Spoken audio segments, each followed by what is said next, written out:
Cherry is a film about a man who keeps running from pain and the damage that happens when escape becomes a way of life. It starts as a love story, then becomes a war story, then slowly turns into a story about addiction, crime, and consequences. But at its core, Cherry is about a person who never learns how to sit with emptiness and instead keeps replacing it with something louder. Cherry is a quiet, drifting college student who doesn't seem to have a clear direction in life. When he notices Emily in class, he immediately becomes drawn to her. Their relationship forms quickly and intensely. They spend their time talking, joking, and imagining a future together. Emily struggles with anxiety and emotional instability, while Cherry slowly shapes his entire sense of purpose around being with her. This opening shows how Cherry replaces self-identity with love.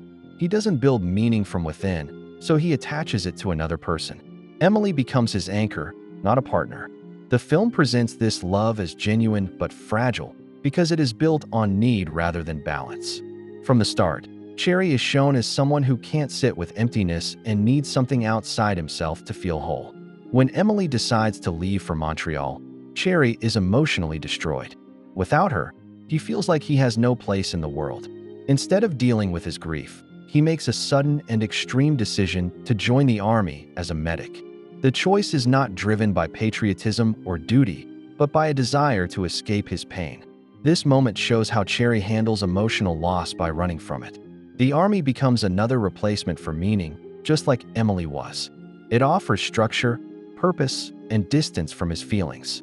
The film suggests that avoidance is Cherry's main coping method, and this habit will continue to shape his future choices in more damaging ways.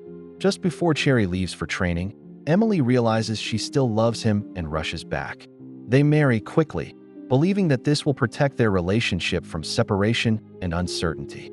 The wedding feels rushed and emotional rather than thoughtful. This scene reflects fear more than commitment. The marriage is an attempt to freeze time and prevent further loss. Instead of solving their problems, it locks them in place. The film uses this moment to show how big emotional decisions, when made out of panic, often plant the seeds for future damage. Baby. Yeah, baby, I'm here. I just, Are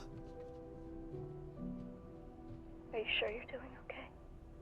I just miss you, that's all. I miss you too. I love you. Fuck.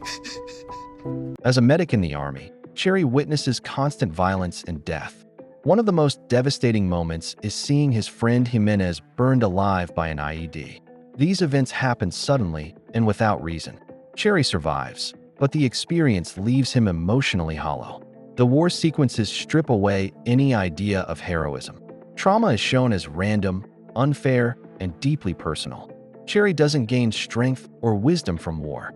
Instead, he loses his ability to feel safe in the world.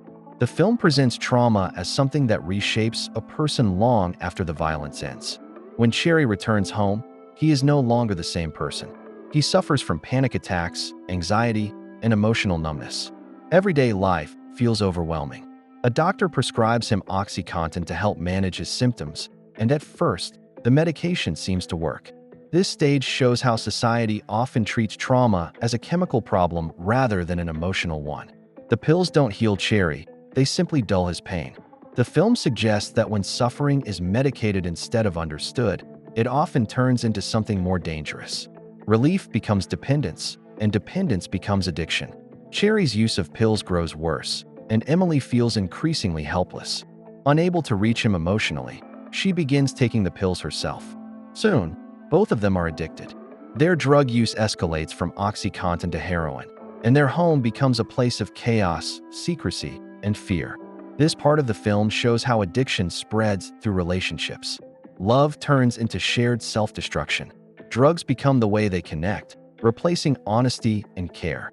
The film makes it clear that addiction doesn't just damage individuals, it corrodes intimacy and trust from the inside out. After stealing drugs from a safe and angering a powerful dealer, Cherry robs a bank for the first time to repay the debt. The robbery is tense, awkward, and unglamorous. This becomes a pattern as Cherry continues robbing banks to avoid withdrawal and keep Emily alive. The film treats crime as another form of addiction. Each robbery is not about greed, but about avoiding pain. Cherry crosses moral lines not because he wants to, but because he feels trapped. The story shows how desperation slowly erases the difference between survival and self-destruction. If you love her, then you'll be a man and walk away.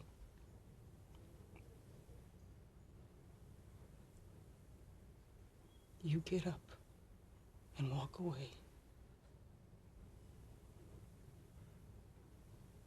Or I'll fuck you up. Emily overdoses and nearly dies. Her mother blames Cherry and forces him out of her life. Cherry accepts this punishment without protest, believing he deserves it. This moment represents the emotional rock bottom of the story. Cherry finally sees the damage he has caused, but he still doesn't know how to fix it. Guilt replaces denial, but guilt alone is not enough to bring change.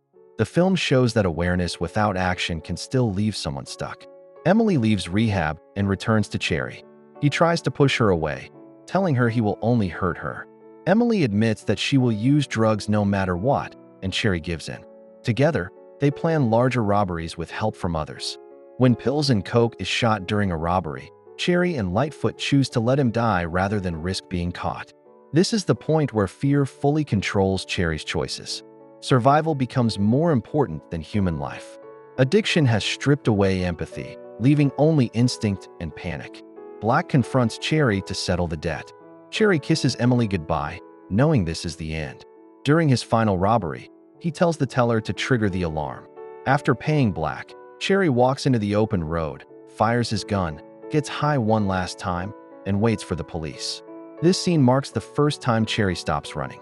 By surrendering, he finally takes responsibility for his actions. The open road, once a symbol of escape, becomes a place of stillness. The film suggests that real control comes not from avoiding consequences, but from facing them. In prison, Cherry detoxes and slowly begins to heal. After serving 14 years, he is released. As he walks out, he sees Emily waiting for him. Overcome with emotion, he breaks down and cries. The ending presents recovery as slow, painful, and grounded in accountability. Prison becomes the place where Cherry finally confronts himself. The reunion with Emily is not romantic fantasy, but earned hope. Cherry doesn't end with victory or redemption in the usual sense. It ends with accountability. Cherry loses years of his life, hurts the people he loves, and carries the weight of his choices. But for the first time, he is honest with himself. Cherry's story is not about how far someone can fall, but about how long it can take to finally stand still and choose a different path. Make sure to like and subscribe if you enjoyed this video, and I will see you in the next one.